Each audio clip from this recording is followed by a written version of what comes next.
नमस्कार साथियों, गौरव ज्ञान धारा में आप सभी का स्वागत है। आज का ये सेशन आने वाली अध्यापक भर्ती यानी कि रीट प्री के बाद में होने वाली रीट मेंस के लिए है। और चूंकि आग लगने पर कुआं नहीं खोदा जाता, तैयारी पहले की जाती है, तभी वो मेहनत परिणाम में बदल पाती है और सकारात्मक परिणाम में बदल पाती है। ये सेशन है कि आपको किस तरीके से आगे बढ़ना है, अभी से कैसे पढ़ते हुए आगे बढ़ना है, क्या क्या आप पढ़ सकते हैं, क्या क्या आपको छोड़ना चाहिए, आपकी दिनचर्या कैसे रहनी चाहिए, आप कैसे अभी से जो है अपने आप को संभाल के चलेंगे। इसीलिए आप देखोगे कि थंबनेल पे मैंने लिखा है कि 2000 घंटे, यानी कि आप अपने जीवन के 2000 घंटे आप किसी भी काम के लिए निकाल कर देख लीजिए, वो काम आपका जो है सिद्ध हो जाएगा, वो काम जरूर होगा। और 2000 घंटे यदि आप स्टडी कर लेते हैं प्रॉपर तरीके से तो बहुत शानदार आप लोगों का रिजल्ट आएगा, और ये मैं विश्वास दिला सकता हूं। लेकिन वो 2000 घंटे प्रॉपर तरीके से रणनीति के साथ में यदि लगाए हैं तो आउटपुट बहुत शानदार आएगा। अब ये कैसे लगेंगे और किस तरीके से आगे बढ़ेंगे उसकी चर्चा करते हैं। तो ये तो मान के चले, आप देखो वैकेंसी आनी तय है ना। अब कई जने अभी असमंजस में है कि आएगी तब करेंगे, तो देखो कभी भी आग लगने पर कुआं नहीं खोदा जाता। यदि आप ग्रेड 3 की कर रहे हो तो निश्चित रूप से वैकेंसी आगे आने वाली है। अच्छा, टुकड़ों टुकड़ों में मान लीजिए 500, 700, 200 ऐसी वैकेंसी आती है तो निश्चित रूप से किसे फायदा होता है? हमें फायदा होता है। हमें कहने का मतलब कि पुस्तक विक्रेता को फायदा होता है, कोचिंग में यदि कोर्स सेल कर रहे हैं उन्हें भी फायदा होगा, ठीक है। टेस्ट सीरीज यदि कोई प्रोवाइड करा रहे हैं उनको भी फायदा होगा। क्यों? क्योंकि वही लॉट 15-20 लाख लोगों का वही लॉट यदि 1000 वैकेंसी आएगी तो भी तैयारी करेगा, 2000 वैकेंसी आएगी तो भी करेगा, और 5000 आएगी तो भी करेगा, और 25-30 हजार आएगी तो भी करेगा। मेरा नजरिया है, हो सकता है सबका अलग अलग नजरिया हो, मेरा नजरिया है कि अब एक बड़ी वैकेंसी आनी चाहिए, और बड़ी वैकेंसी आती है तो निश्चित रूप से विद्यार्थी अपना पूरा एफर्ट लगा के पढ़ लेते हैं। क्योंकि 1000 पोस्ट आई तो वो पूरा एफर्ट नहीं लगा पाते, चाहे हम कितना भी आदर्शवादी बात करके आप लोगों को मोटिवेट कर दें या कुछ भी कहें कि हाँ एक सीट में भी आप कर सकते हो, लेकिन यथार्थ से मुंह नहीं मोड़ा जा सकता। तो मेरा घंटे वाले मास्टर प्लान पे कि 2000 घंटे का जो मास्टर प्लान है वो कैसे काम करेगा।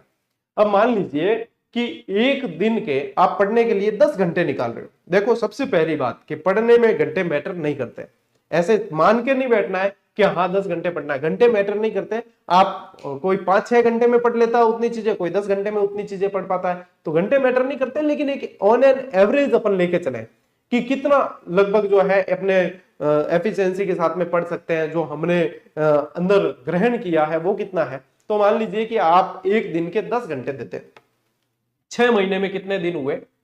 180 दिन हुए तकरीबन। 31 वाला महीना जो है वो एक बार निकालो आप, 180 दिन हुए, प्रतिदिन 10 घंटे देते हो तो 1800 घंटे होते हैं। कितने होते हैं? 1800। 6 महीने यदि कोई विद्यार्थी बिल्कुल समर्पित होके 10 घंटे दे देना अपनी स्टडी को, मैं समझता हूं कि वो कोई भी एग्जाम क्रैक कर लेगा। क्योंकि इस दरमियान हर रोज वो अपने 10 घंटे दे रहा है तो उसकी समझ इतनी विकसित हो जाती है, उसकी सीटिंग पावर इतनी बढ़ जाती है, वो अपने आप को समझने लग जाता है, वो कंटेंट को समझने लग जाता है, वो क्या सही है क्या गलत है उसको समझने लग जाता है, उसका मानसिक विकास बहुत बढ़िया हो जाता है उस समय। तो वो अपने आप निर्णय ले पाता है कि क्या है क्या नहीं है, क्या सही है क्या गलत है। तो उस समय मैं कह रहा हूं कि आपने डेडिकेटेड होके आपने 10 घंटे प्रतिदिन दे दिए, यानी कि 1800 घंटे दिए। तो क्या गुरुजी आपने 2000 घंटे बताया, 200 घंटे में एक्स्ट्रा मान रहा हूं, क्योंकि इस समय इतनी समझ विकसित हो जाती है कि जो विद्यार्थी 10 घंटे पढ़ने के लिए बैठा है वो कब 13-14 घंटे पढ़ने लगता है उसे खुद पता नहीं चलता। तो ये है कि मतलब 2000 घंटे भी मानोगे तो मान लीजिए कि 7 महीने आप डेडिकेटेड होके बैठ जाओ, मैं गारंटी लेता हूं कि आपने अगर तन्मयता के साथ में तैयारी की है, सिलेक्शन आपका ही है। क्योंकि इतनी शिद्दत किसी के अंदर नहीं, इतनी नियमितता किसी के अंदर नहीं है, इतनी नियमितता नहीं है। लेकिन नियमित होने के साथ साथ संयमित होना बहुत जरूरी है, यह ध्यान रखना। अनुशासित जो जितना रहेगा वही उतना लक्ष्य को प्राप्त कर पाएगा। तो यहाँ पे क्या होता है कि सबसे पहला चरण आप लोगों के लिए क्या है? प्रिंटेड सिलेबस होना चाहिए। सिलेबस लास्ट वैकेंसी का भी प्रिंट करके रख लोगे तो बढ़िया है। प्रिंटेड सिलेबस में ये होगा कि जैसे ही चैप्टर पढ़ा है आप उसको टिक कर सकते हो कि हाँ ये मेरा कंप्लीट है। प्रिंटेड सिलेबस बार बार देख सकते हो। तो इससे क्या फायदा होगा? मोबाइल बार बार हाथ में लेने की आवश्यकता नहीं पड़ेगी, क्योंकि मोबाइल हाथ में लिया तो समय कब निकल गया पता ही नहीं चला। तो प्रिंटेड सिलेबस होना चाहिए ताकि मोबाइल साइड में है और आप आराम से जो है उसके अनुसार आप लोगों के पढ़ते रहोगे। तो सबसे पहला चरण यह है। उसके बाद में होना चाहिए साथियों क्लियर फोकस। आपका जो है फोकस क्लियर होना चाहिए। देखो बिना फोकस क्लियर किए तो फोटो भी अच्छे से कैप्चर नहीं की जा सकती, तो परिणाम कैसे बढ़िया आ सकता है। इसलिए फोकस एकदम क्लियर होना चाहिए, परिणाम बेहतर नहीं बेहतरीन आएंगे, आप देख लेना। तो इसलिए ध्यान रखें कि ये अपना फोकस है ना अपने लक्ष्य पे एकदम क्लियर होना चाहिए। जब एकदम क्लियर है कि हमें सिर्फ और सिर्फ हमारा लक्ष्य दिख रहा है, तो फिर और कोई किसी तरह का डिस्ट्रैक्शन आप लोगों के बीच में आ ही नहीं सकता जो आपको आपके लक्ष्य से विचलित करे। तो बेस्ट है कि आपका फोकस एकदम क्लियर हो। उसके बाद फिर क्या होगा, लिमिटेड किताबें। अब ज्यादातर असफल जो हुए हैं विद्यार्थी, उन्होंने गलती ये की कि बहुत ज्यादा पढ़ा, अति, और अति के चक्कर में 40% नहीं बने। बताइए, तो लिमिटेड किताबें, एक गाइड ले लो, एक एक किताब मान लीजिए कि आप जो है साथ में सब्जेक्ट से रिलेटेड और ले ली। अति नहीं करनी। अति का मतलब है कि जैसे ऑब्जेक्टिव किताब आई तो आप ऑब्जेक्टिव किताब भी 2-3 ले आए, या आप राजस्थान भूगोल की भी 2-3 किताबें ले आए, ऐसा नहीं करना। एक रखो, साथ में अन्य छोटी किताब रख सकते हो, एक गाइड रखनी, उसके साथ में एक एक सब्जेक्ट की एक अन्य रख सकते हो। उसमें पता रहता है आप लोगों को कि आपने क्या मैटर पढ़ा, कौन सा मैटर कहां दिया हुआ है, याद ज्यादा होता है, रिवीजन ज्यादा बार होता है। अति के चक्कर में बाद में मैनेज नहीं हो पाता और वह व्यक्ति बिखर के रह जाता है। तो लिमिटेड किताबें पढ़नी है, ठीक है, ध्यान रखना ये रणनीति के पॉइंट। लिमिटेड शिक्षक होने चाहिए, ज्यादा शिक्षक भी काम के नहीं है भाई, जीके वो है।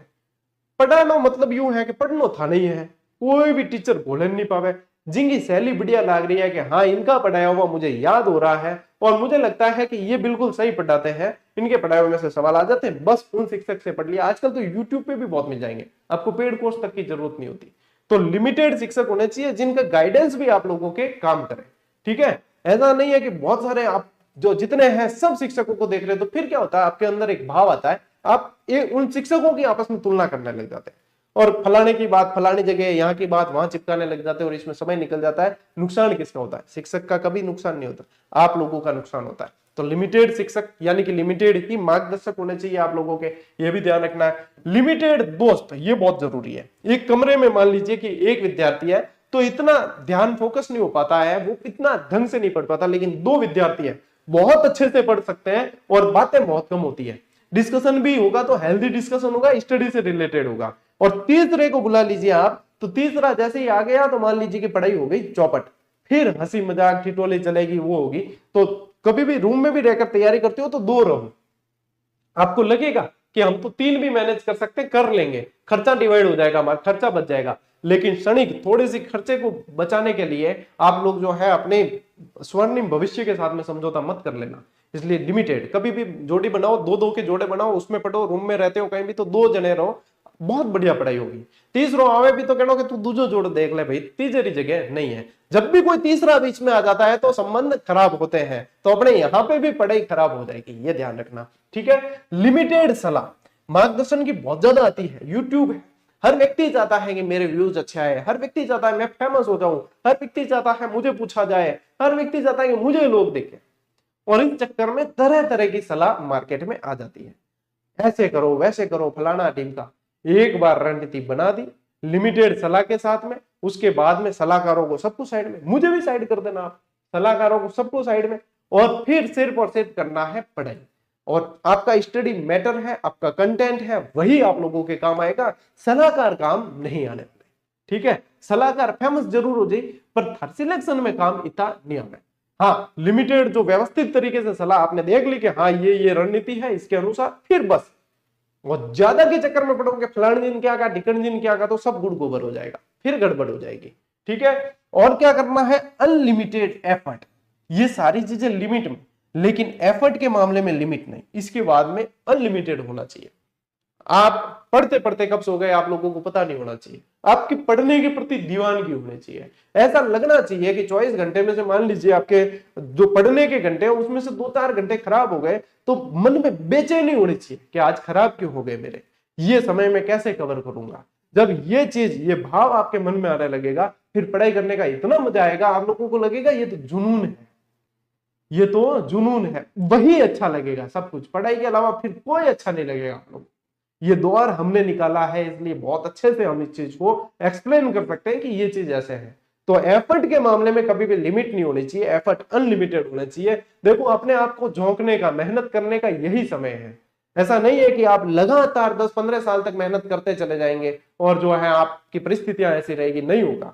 एक बार दम लगा के मेहनत करो, फिर आने वाला समय आप लोगों के लिए आसान हो जाएगा। तो ये सारे आप लोगों की रणनीति में शामिल होने चाहिए पॉइंट। फिर आती है कुछ सवाल बच्चों के, सर टाइम टेबल कैसे बनाए, घंटों के आधार पर बनाए या कैसे? कई जने सुबह 6 बजे उठूंगा, 7 बजे नाश्ता करूंगा, 9 बजे नहाऊंगा। गलत टाइम टेबल है। किसी के वहां पे चिपका हुआ भी हो तो कह देना कि अपने असफलता का ये यहाँ पे प्रमाण पत्र पहले से क्यों लटका रखा है, क्योंकि उससे सफलता नहीं मिलती। टाइम टेबल आप अपने मतलब घंटों के हिसाब से नहीं बनाना, सब्जेक्ट के हिसाब से बनाओ कि आपको दिन में 2 सब्जेक्ट पढ़ने, 3 पढ़ने, कौन से पढ़ने, उसमें से टॉपिक सिलेक्ट करो कि हाँ ये टॉपिक पढ़ने। जब तक क्लियर नहीं होते तब तक सोना ही नहीं है। बस डेली टारगेट के आधार पे टाइम टेबल बनाओ, है ना। ये है। अब टाइम टेबल का मतलब ये नहीं, अब मान लीजिए सुबह 9 बजे का आपके कोई टाइम टेबल में कोई टाइम डाल रखा है और उस समय कोई दूसरी चीज हो गई, काम आ गया या कुछ भी हुआ, तो वो वाला सब्जेक्ट आप पढ़ोगे नहीं क्या? कभी भी ऐसे टाइम टेबल नहीं बनाना है। टाइम टेबल बनाओ अपने सब्जेक्ट के हिसाब से कि मुझे इन दिनों में ये इस जो है ये वाले सब्जेक्ट के ये टॉपिक पढ़ लेना है। और जब तक नहीं पढ़े तो तब तक जरूरी नहीं है कि आप सब्जेक्ट भी चेंज करो। आपको किसी सब्जेक्ट को पढ़ने में इंटरेस्ट आ रहा है मान लीजिए, तो उसको पढ़ते जाओ। हो सकता है 2-3 दिन तक इंटरेस्ट आ रहा है, 2-3 दिन तक पढ़ो। जरूरी नहीं है कि आप भाई इसके अनुसार ही, सर ने कहा है कि दिन में 2 सब्जेक्ट 3 सब्जेक्ट तो पढ़ने चाहिए। इंटरेस्ट आ रहा है तो पढ़ो, क्योंकि वो चीज तो याद हो जाएगी, फिर रिवीजन ही मांगेगा वो। और जब आप लोगों को लगे कि इंटरेस्ट नहीं आ रहा है तब सब्जेक्ट चेंज कर करके पढ़ो। ठीक है, ये ध्यान रखना। दूसरी चीज, सीटिंग पावर कैसे बढ़ानी है?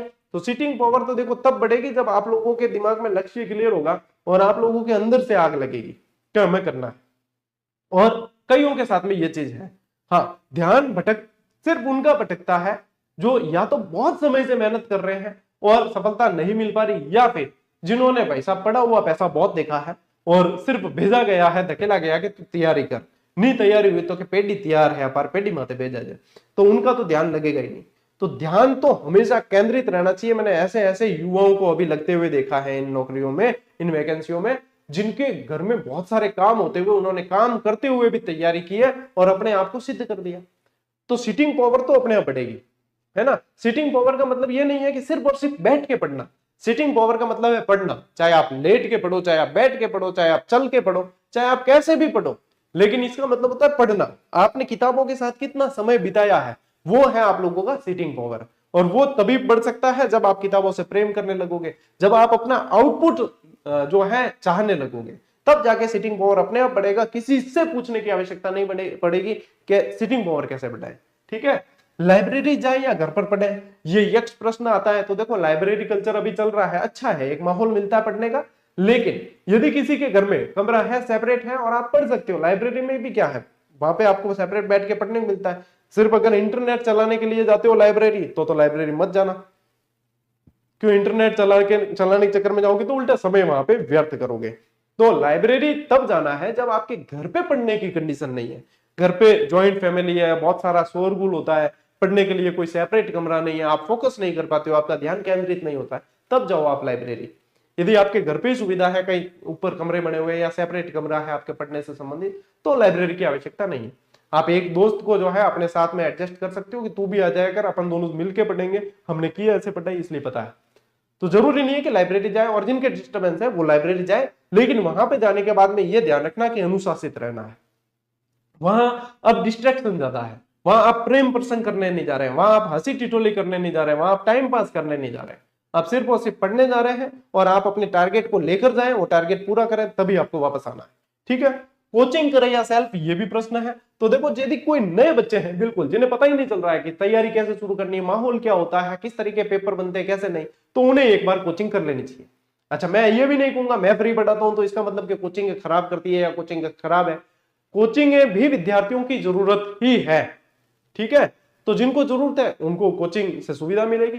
तो जो फ्रेशर्स है, जिनको पता ही नहीं चल रहा है, माहौल नहीं मिल पा रहा है, वो कोचिंग जाएं और अपने आप एक बार चले गए। ऐसा नहीं है बैक टू बैक जाते ही रहे या लाइफ टाइम प्लान ज्वाइन कर रहे हैं, आपके लाइफ टाइम फ्री है, ये सिर्फ ये लोग लुभावनी बातें होती है। लाइफ टाइम के आपको सिर्फ कोचिंग ही करनी है। इतना अपने ऊपर विश्वास नहीं है क्या कि आप एक बार कोचिंग करके बाद में सेल्फ स्टडी से निकाल लोगे? तो कोचिंग एक बार मार्गदर्शन के लिए होती है, उसके बाद में आपको सेल्फ स्टडी करनी होती है। 3-4 महीने में बैच पूरा हो गया, फिर लगो सेल्फ स्टडी पे। एक बार कर ली कोचिंग, पता चल गया क्या कैसे है, अपनी स्थिति भी पता चल गई, फिर सेल्फ स्टडी ही आप लोगों के काम आएगी। अच्छा, कोचिंग जाने वालों को भी सेल्फ स्टडी करनी ही है। कोचिंग वाले बोल के नहीं पिलाएंगे, वो सिर्फ माहौल देंगे, मार्गदर्शन देंगे। फिर आती है नोट्स बनाए या बुक्स। देखो खुद के बनाए हुए नोट्स की कोई तोड़ नहीं है। आप बुक्स पढ़ने बैठे, आपके पास में आप यदि नोट्स बनाकर नहीं पढ़ते हैं तो आप अंडरलाइन करो या हाइलाइटर लेके बैठो कि वो चीज, क्योंकि नोट्स का भी काम क्या होता है, अंतिम समय में रिवीजन करना। और बुक का भी काम यदि आप हाईलाइट करते हो, अंडरलाइन करते हो, तो अंतिम समय में रिवीजन बहुत अच्छे से आप लोगों का हो जाता है। हाँ, ये होता है कि नोट्स में क्या होता है कि एक ही चैप्टर के अंदर अपन ने बहुत सारे अलग अलग सोर्सेज से भी मैटर उतार रखा होता है, तो आप यही चीज बुक में भी कर सकते हो। ये मैंने एक वीडियो बना के बताया भी, एक चिट लगा के आप उसी बुक को तैयार कर सकते हो। तो कुल मिला के आप जब तक उस कंटेंट पे मेहनत नहीं करोगे तब तक वो आउटपुट नहीं देगा, चाहे अब आप लिख के करो या पुस्तक में करो। लेकिन आपको जो है पता होना चाहिए कि ये इसमें से मेन पॉइंट है, ये हाईलाइटेड इसको करना है, इसको अंडरलाइन करना है, यहां से ये रिवीजन के योग्य ये है, इस पॉइंट को रिवीजन किया तो पूरा चैप्टर रिवीजन हो जाएगा, इसका सार ये है। वो पता चल गया तो आपके सेल्फ नोट्स तैयार हो गए। और खुद के हाथ के बने हुए नोट्स की कोई होड़ नहीं होती।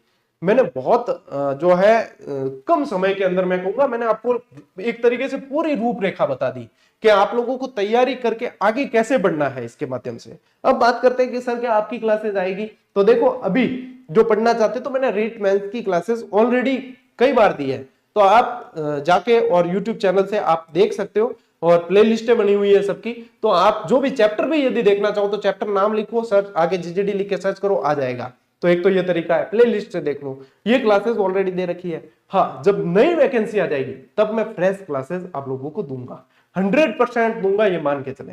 लेकिन वो कब कि नई वैकेंसी आ जाएगी, अपने वैकेंसी सामने आ गई फिर मैं दूंगा। प्री आएगी तो प्री की भी दूंगा, मेंस आएगी मेंस की भी दूंगा। ये रीट तो अपनी मतलब मुख्य स्ट्रीम रही है मेरे पास। जितने ज्यादातर मतलब राजस्थान के पूरे शिक्षक भर्ती की तैयारी करने वाले बच्चे जीजीडी से जुड़े हुए हैं और जीजीडी से पढ़ते हैं।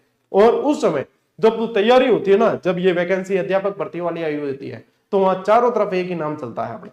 ये अतिशयोक्ति या बड़बोलेपन में कही हुई बात नहीं है, ये मेरे लिए और जीजीडी से जुड़े हर विद्यार्थी के लिए गर्व की बात है कि इसको हमने कमाया है, इस चीज को हमने कमाया है। तो बस यही है, निःशुल्क बैच आप लोगों के लिए 100% आएगा जब वैकेंसी आ जाएगी तब। उससे पहले भी आप लोगों के पढ़ने की व्यवस्था कर रखी है, कई पैसे खर्च करने की आवश्यकता नहीं है। आप उन्हें देखो, क्लासेस को याद करो और आप प्रिपेयर हो जाओ। मैं चाहता हूं कि वैकेंसी आने से पहले आप लोगों के लगभग 70 से 80% सिलेबस कवर हो जाए, इसीलिए ये वीडियो अभी बना रहा हूं मैं। ये वैकेंसी आने के बाद में आप लोगों को चारों तरफ ऐसे वीडियो देखने को मिलेंगे, लेकिन फिर उसमें वो होता है कि अंतिम स्लाइड पे अपने कोर्स को सेल करने के बारे में बात करनी होती है। यहाँ पे आप लोगों को मैं अंतिम स्लाइड तक लेके नहीं जा रहा हूँ, यही अंतिम स्लाइड है। तो बस जो बात है वो यही है कि जब तक आप अपने आप को झोंकोगे नहीं तब तक वह आउटपुट आएगा नहीं, और इसके लिए अब कोई मोहरत दिखाने की आवश्यकता नहीं है। यही चीज है, आप लोगों को अपने जीवन के महत्वपूर्ण 2000 घंटे का इन्वेस्ट करना है, और ये इन्वेस्ट आपने कर लिया तो उसके बाद में आप लोगों के आने वाले 40 से 50 साल बहुत स्वर्णिम रहने वाले हैं। आप लोगों को दर दर की ठोकरें नहीं खानी पड़ेगी, आप लोगों को जो है लोगों के मुंह नहीं देखने पड़ेंगे। कुल मिला के आप लोग जो है अपने जीवन को बहुत अच्छी तरीके से जी सकेंगे। और इस सफर में मैं आप लोगों का साथ देने वाला हूं, एज ऑब्वियस आप लोगों को सबको पता है, ठीक है। तो ये रणनीति वाला जो वीडियो है ये सभी तक विद्यार्थियों तक पहुंचाना है आप लोगों को, और आपको खुद भी इसके अनुसार अपने आप को प्रिपेयर कर लेना है। बाकी चर्चाएं अपनी चलती रहेगी, और भी कोई जरूरत पड़ेगी आप लोगों को किसी सेशन की तो मैं जरूर दूंगा। बाकी अभी से अपने आप को प्रिपेयर कर लीजिए। तो मेरी तरफ से शुभकामनाएं हैं। आज के इस वीडियो में साथियों इतना ही। अब मिलते हैं अपन अगले वीडियो में, अगले सेशन में। तब तक के लिए राम राम, जय हिंद।